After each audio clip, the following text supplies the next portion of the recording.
Permadi. Sampun kula tembangke ular kambang. Idep-idep kalian nenggo dawuhipun Paduka Den Ndara Permadi. Kaki wis ndak antepi anggonku maringi lan mbiyantu sedyaning para Pandhawa antuk papan kang kepenak kanthi babat alas wana marta Kaki ndak jaluk samengko saisa muga maringi dalan kanggo para Pandhawa Kaki. Inggih Ndara.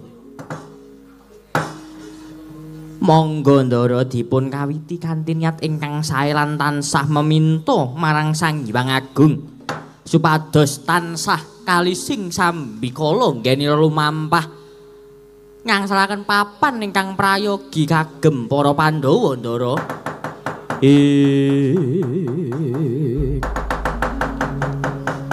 Semareka den prayekna semuriris eka balik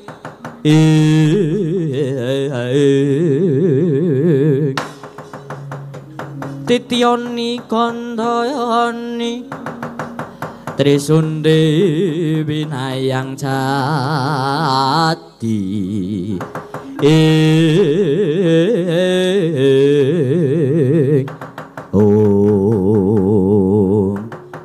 Dimen ora kesuwen Kaki Semar kantinen sak anak-anakmu kanggo nderekke lakuku Kaki.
Panepoten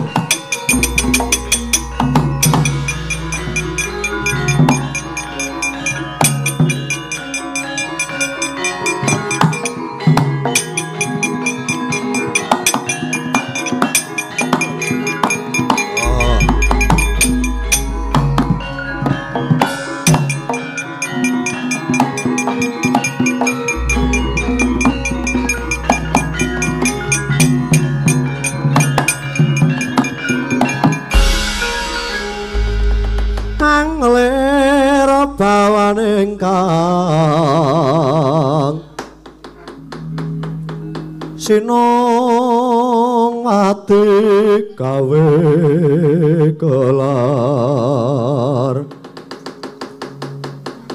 Nararyambak srusutira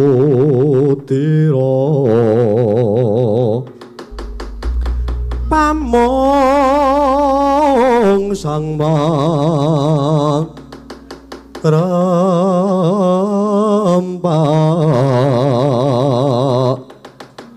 Suyangganggara kita umangsa.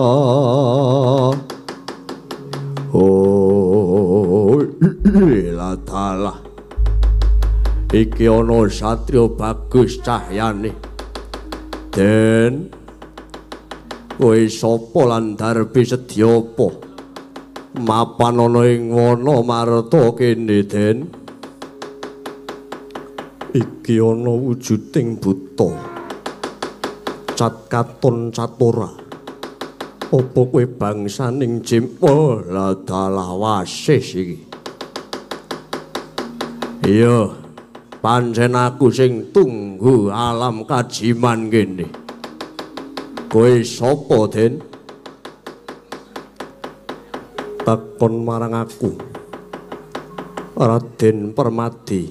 Raden Permadi. Iya, dasar kepara nyata. Kowe sapa? Weh, ya. Yen kowe takon karo aku.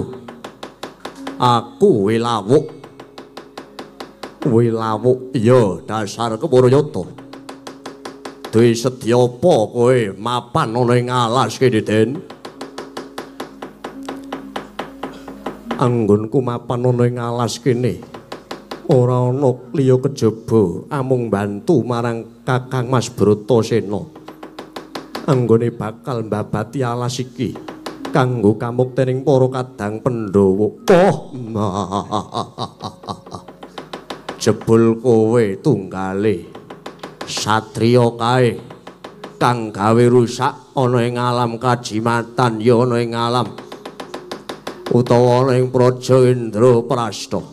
Wah, kena pringgake becik bali ya, Den. Isih iman karo bagusmu. Yen kena tak pringgake becik kowe bali aja ganggu gawe ana ing alas kene utawa ana ing alam kajiman kene. Kena mbacet ora kena ya mbacet. Wah. Oh, nekat bocah iki. Yen pancen ora gelem minggat saka ngarepan ora gelem bali saka kene. Ak kuntapke nyawamu, Den.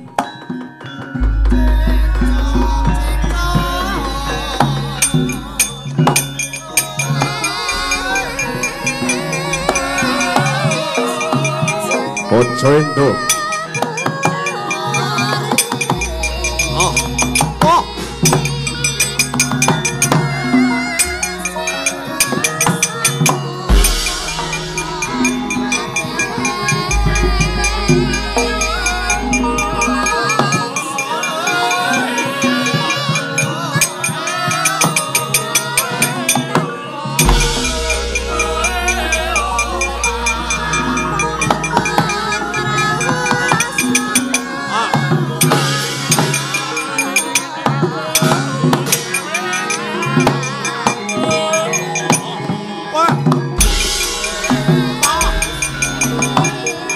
Ayo.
Iso nglawan kowe.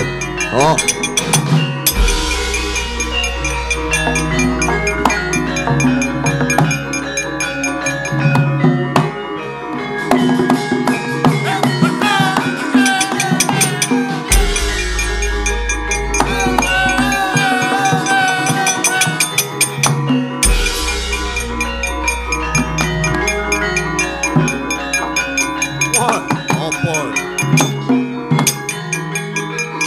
Mandek.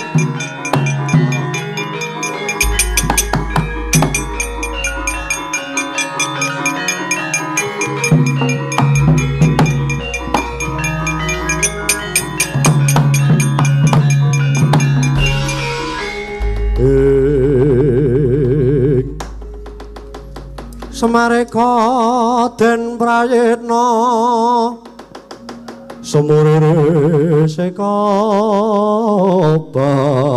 balik teteyane kandayane ing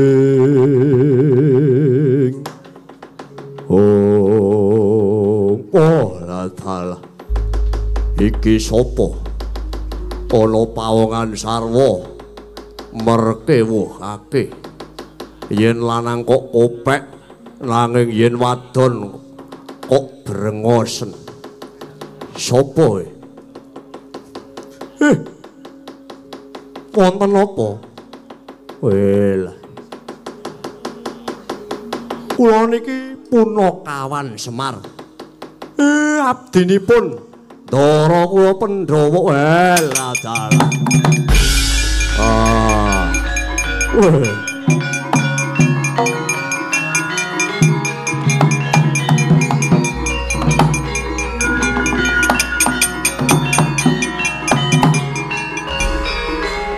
la dalang wonten apa kok kaget ngertos nek kula abdining para Pandhawa jebul iki sing tak goleki nalika semana aku nate diwejang dening Bathara Wisnu yen to ana satriya kang didherekake dening Punakawan mlebu ana ing alam kajimatan ya ana ing alas Wanamarta kuwi tegese praja kajimaning Indraprastha bakal ganti jaman ya kuwi ana ing alam ing manungsa wis dudu ana ing alam ing bangsa jin mula Semar iki wis titi wahyane aku bakal masrake pusaka lisah jayeng katon kelawan watu timburu ndak pasrake marang kowe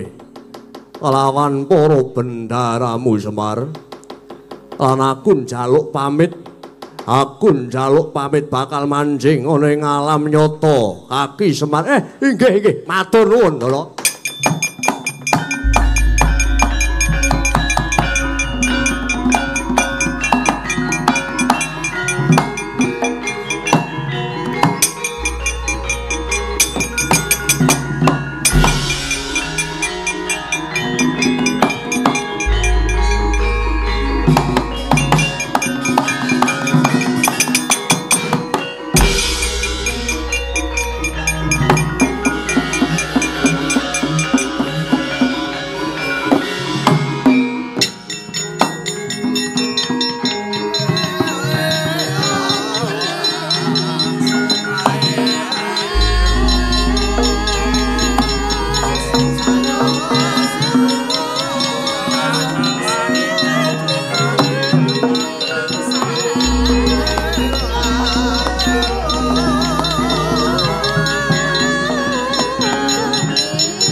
semu Banyuang Haruna kadinetraning uga rapuh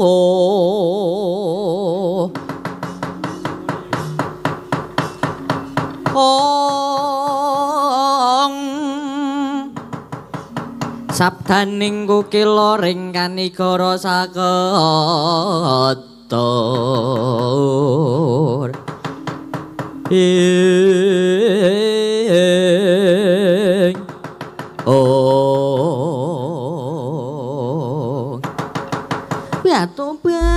tobat wis asuwene nggonku goleki marang ugiane Sang Bratasena lah kok urung tinemu ing sedya duh dewa apa kang kudu tak lakoni dewa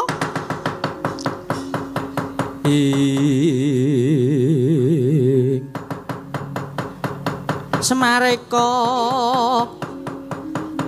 manguswa reh ambrengeng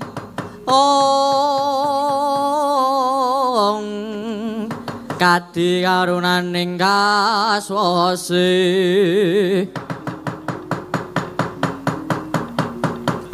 ling marga amalatkum risang gondo wastratmaja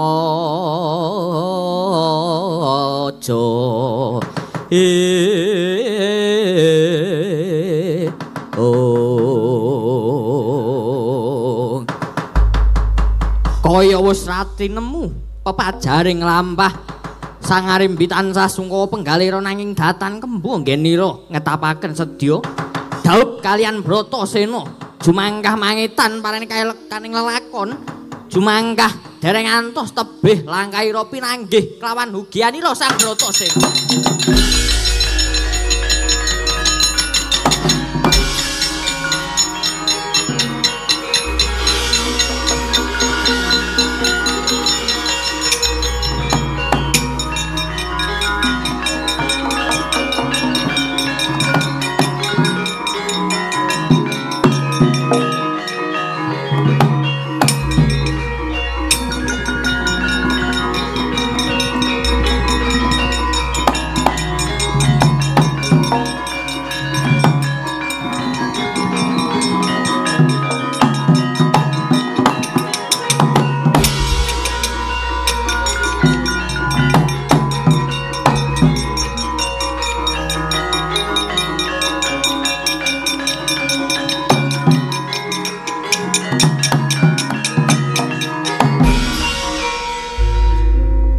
Permara remang uswaya ngambrang kati karonaning kaswase aneng marga amalakung risang gondo wastratmaja lang lalu angulati surya angrangsang waya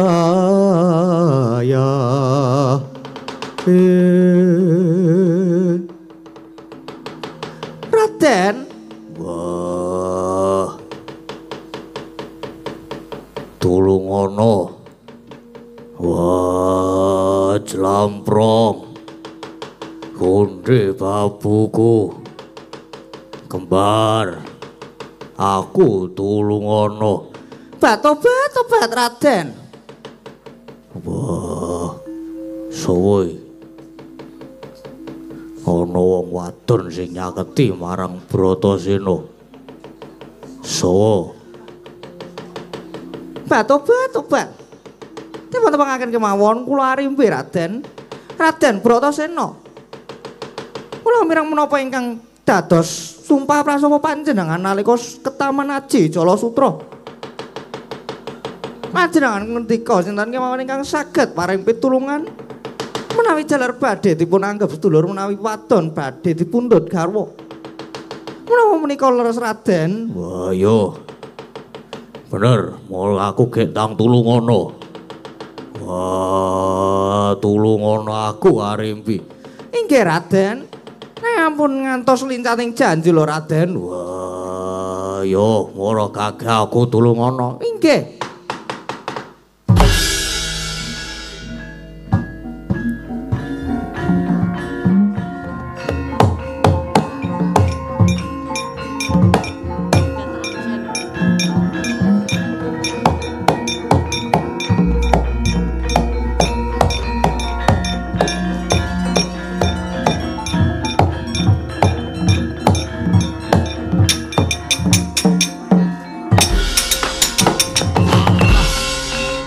Tobat Raden.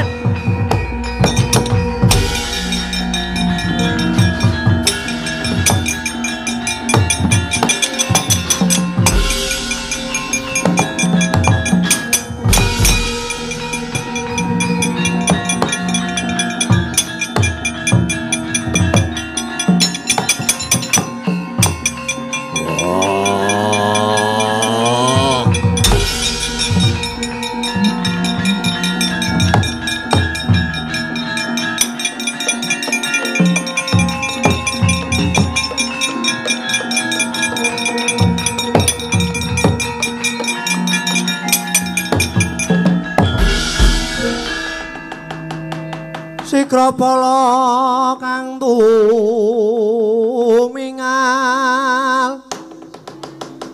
Perang sampo kang samyong ngatali Lero dadet wileteng koto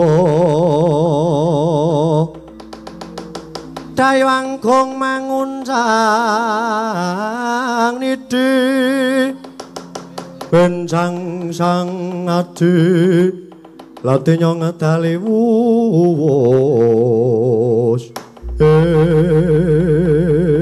anak kungger Bratasena ana pokok mlayu-mlayu kaya mengkono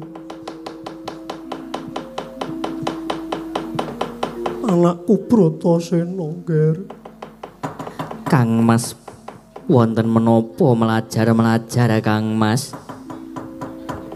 Wah, ngunde babuku. Unta kakangku jlamprong. Sakjroning aku ketaman aji-ajining buta kang mapan ing Wonomarta. Wah, aku sumpah prasupenta ana sing bisa mbantu marang aku. Yen lanang tak dadekke sedulur yen wadon bakal tak pek bojo. Wah, nanging denemune malah sing bantu marang Bratasena buta adon. Wah, gila nih. Raden Bratasena. Wah.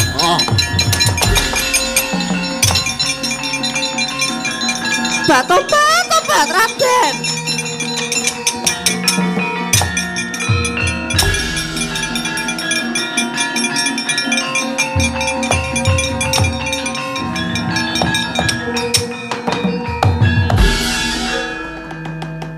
Iki sapa? Ana wujuding raseksi. Tumeka ana ing papan kene. Ana apa? Bat. Sang Dewi, kula menika arimbe ingkang anggadhahi raos linuwe kaliyan Raden Bratasena. Raos linuwih kang kados pundi Dewi? Kang kaya ngopo arimbi? Kula anggadhahi raos tresna lan gandrung kaliyan Bratasena. Kula para paduka mangertos kaliyan ugianipun Raden Bratasena. Engko dhisik to, Arimbi. Sadurunge kowe ngerti dununge Bratasena. Sepira gedene rasa tresnamu marang Bratasena, Arimbi? Tobat kula menika sampun trima nilaraken praja kula kagem ngupade durungipun Bratasena. Kula dipun anggep laku citra dhateng para sedherek kula pringgondani amargi kula tresna kaliyan Raden Bratasena. Lan sampun jajah desa Milangkori ngupadi Raden Bratasena. Prasasat kula sampun anggadhahi pangucap yen to boten saged pikantuk lan boten rabi kan Raden Bratasena. Kula trima pejabat tobat timbang ora rabi karo Bratasena. Ayo tenan kowe, Arimbi.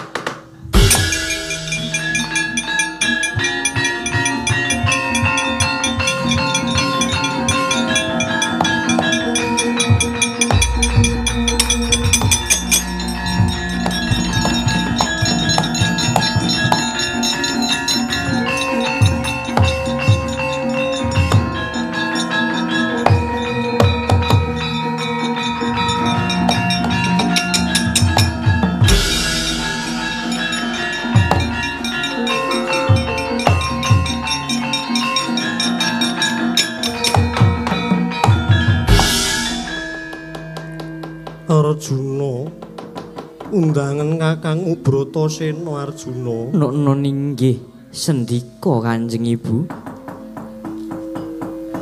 Arjuna Kados pundi? metu kene. Oh, metu medal mriko. Iki apa ta iki? Kakang Mas Bratasena. Wah, ngode iki apa omah ngopo? Kowe iki ngapa lho kowe iki?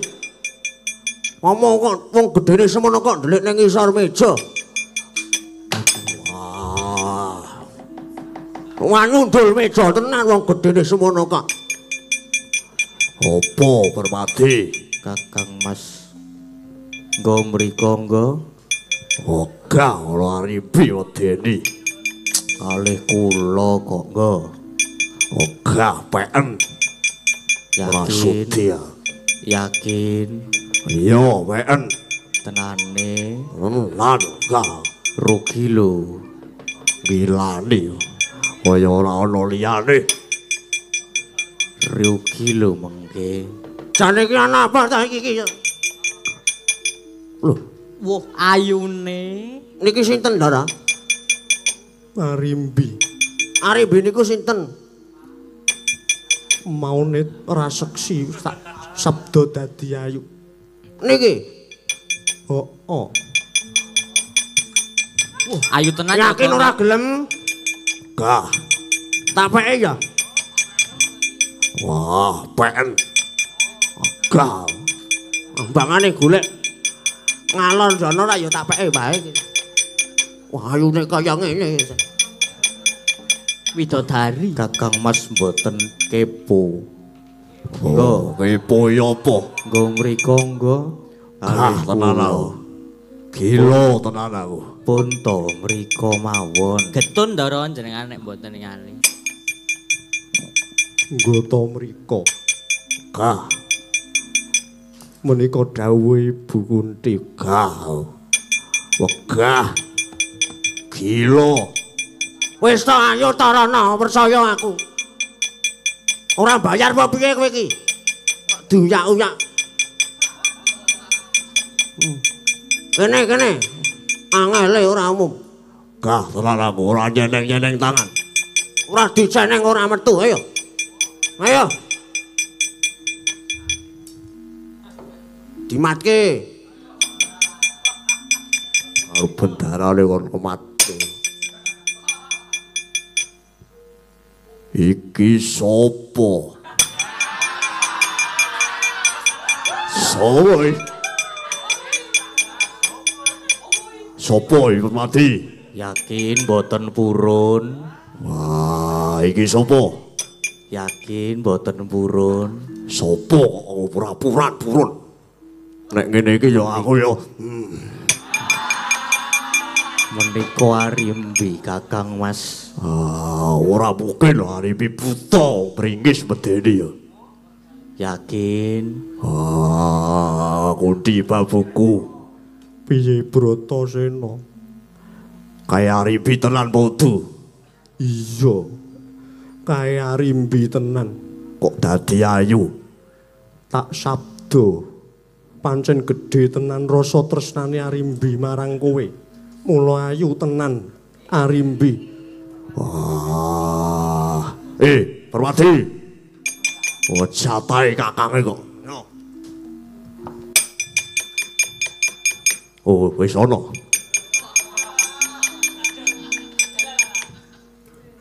Wah, mudur.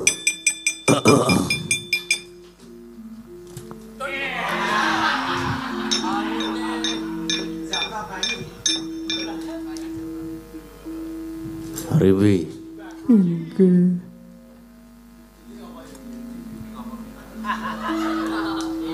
Ngapa lho sampeyan niku? Oh, bakong menapa? Cerewet.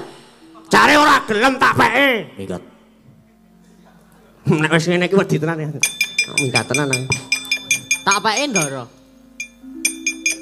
Waduh. Walah ya barang bagus nek ora. Do rebutan LC apa piye? Wah, Semar lambene bosok. Kok ketoke apik Kok to? rame-rame? Kok ketoke apik to ki? Wah, iki Arimbi. Inggih, Raden. Wah, ayu tenan kowe.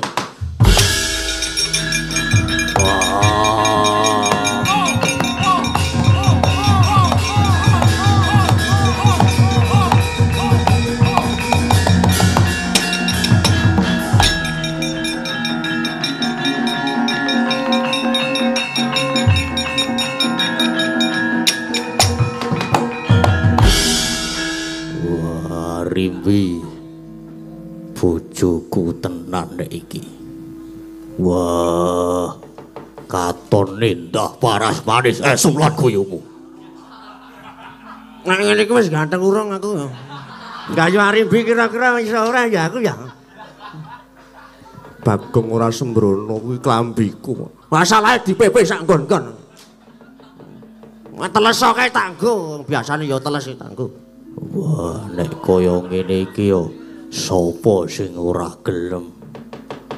Wah, sesune ora usah malik buta ya. Inggih, Dimas. Nek ora gelem aku gelem. Wah, kowe kok melu-melu ki ya ngopo? Aku ya ingin. Kula nggih inggih Kang Mas. Wah, wis ayo to wis kek wis yo. Iki bar iki isih negara kajiwan barang.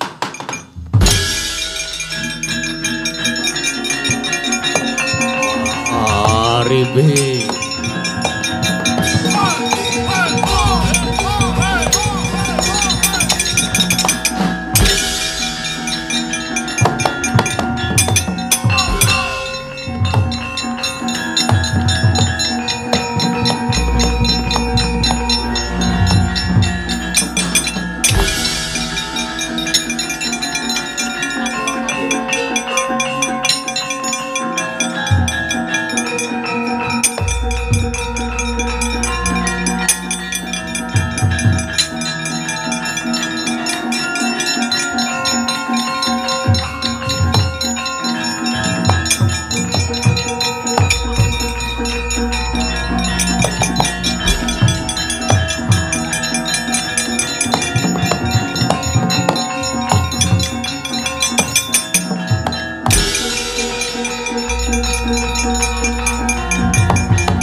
Sigra kang samya tumingal prang campo samya medali lir tadet weleteng kota tanyanggung mangguncang niti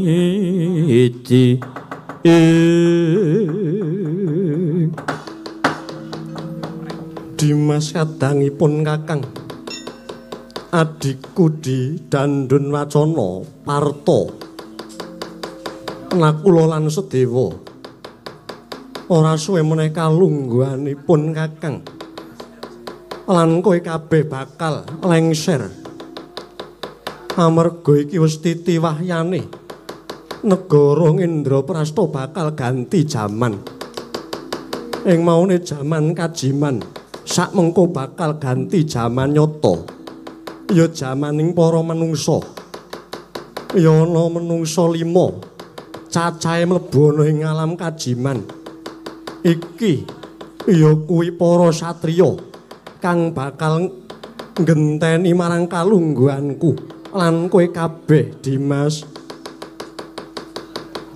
Kula ingkang sowan sinuwun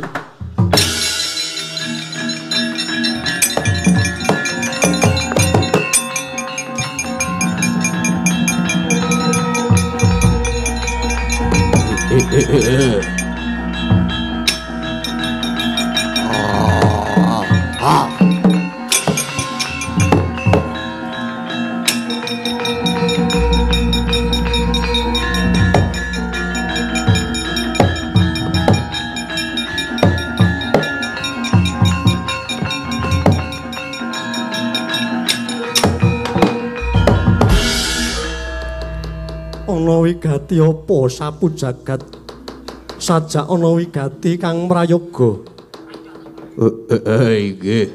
Sinuwun ngaturaken ketewasan. Wonten jalma manungsa ingkang damel rusak beteng alam kajiman inggih wonten ing Praja Indraprastha. Ana pira cacahe manungsa kuwi mau? Sapu jagat. Inggih. Wonten pira ya mau? Gangsal. Wonten gangsal cacahipun jaler sedaya ingkang kalih wujudipun satriya kembar. Dimas Dandun Wacana. Wis titi wancine Dimas. Wis titi wancine. Ayo padha dipapake satriya iki mau Dimas Dandun Wacana. Yudhisra ayo.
Nuwun mangke Raden yen kadulu menika leres praptanipun para Pandhawa. Nun inggih Dewaji. Kula anom dwija kanggo kalian para kadang Pandhawa. Paduka menika sinten? Kula menika nun inggih ratu wonten ing Praja Indraprastha ingkang dipun babat kalian Rai Paduka. Lan wigati Pandhawa kajiman pinanggih kalian Paduka sak kadang menika boten badhe nyegat kalian laku luhuripun Paduka sak kadang. Nanging ugi kula kalian para kadang malah tartamtu badhe mapakaken pilenggahan serah negari dhateng para Pandhawa ing ngalaming manungsa. Tegesipun Paduka kados pundi Dewaji? Gandeng sak menika sampun tumiba titi wancinipun kula sak kadang serah diri. Lan Indraprastha kajiman sampun paripurna jaman kalengganipun Praja Indraprastha badhe kula papanaken dhateng Paduka sak kadang.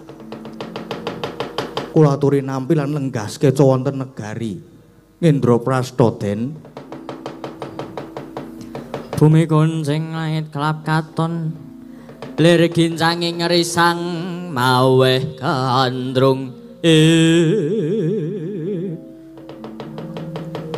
Kula aturi nampi ugi pusaka praja ing kajiman nun inggih pusaka Jamus Kalimasada lan lilanana kula kalian para kadang kula ngawat-awati jagatipun Paduka sak kadang kanthi manjing wonten ing raganira Paduka sak kadang. Raden Praja Indraprastha milik para Pandhawa putra Pandhu.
Wah,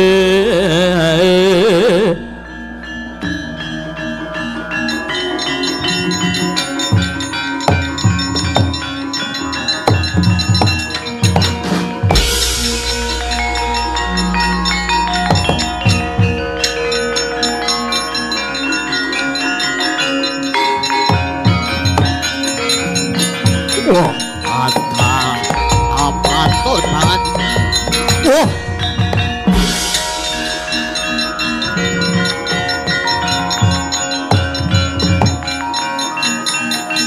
Wah.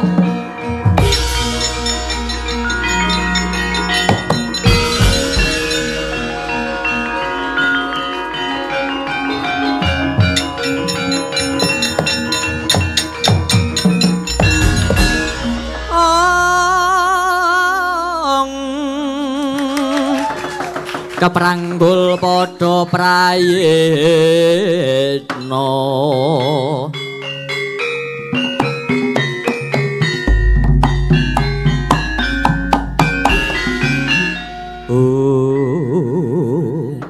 wadalah Bratasena ora patut banget duwe kelakon boyong marang Arimbi ndak jaluk bali ning Arimbi.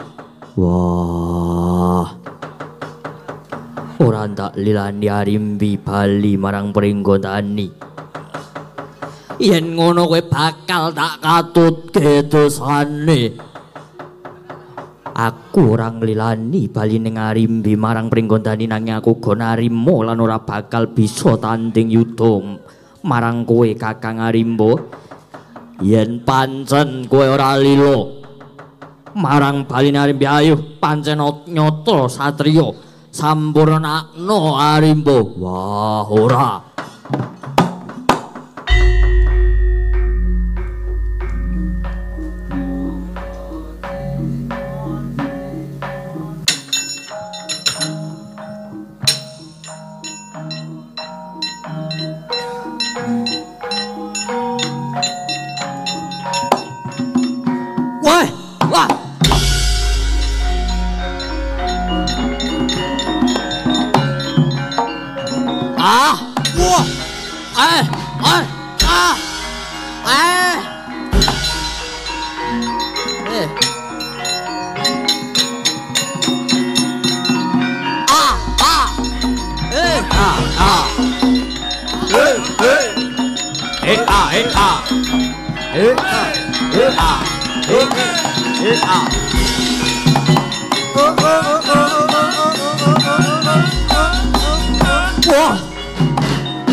Maju Bratasena.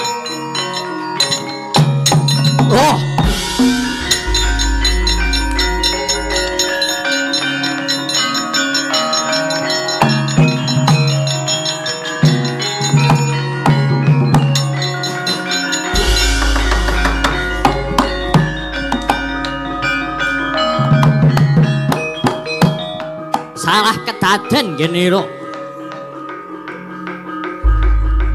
Arimba Bandayuda kaliyan Raden Bratasena nedya anjabel wiwitan sangsaya rinekasa Arimbang ngunduraken Sang Bratasena nedya apokal gawe kang ora sak mestine wong Bandayuda Noraka sing aja wit kang den jabel dening Bratasena merucut saking astanira tumama ana ing Arimba temah sirna margalae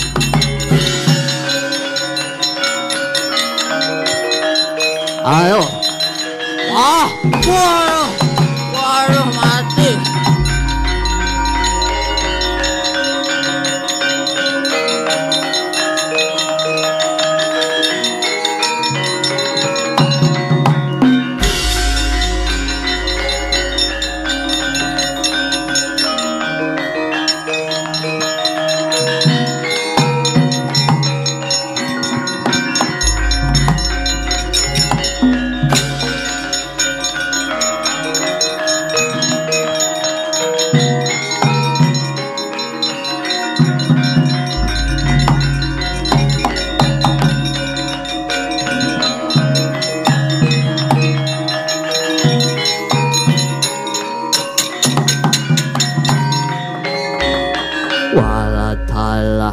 Bratasena sejatine kowe uga nekanke sranaku lan kowe nekanke kasampurnanku sejatine aku nyegat marang lakumu lan njaluk bali ning arimbiku mung tak nggo golek kasampurnaning lakuku yo ndak lilani kowe Bratasena dhaup marang arimbi lan besok tedak turunmu kang mijil saka gua garbaning arimbi bakal dadya ratu kang jumenengi pringgondani Bratasena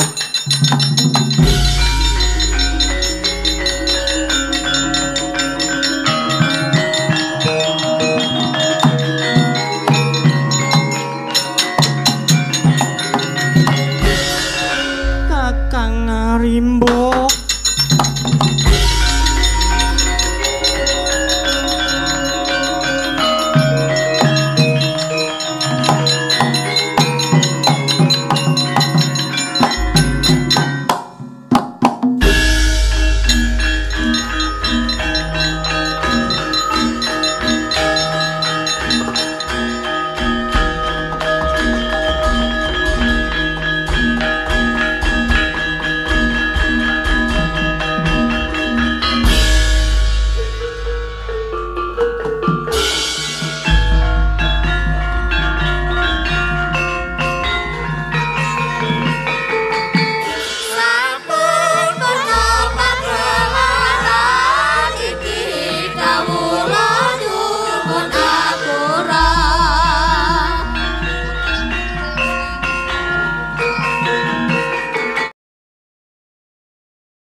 Hey there.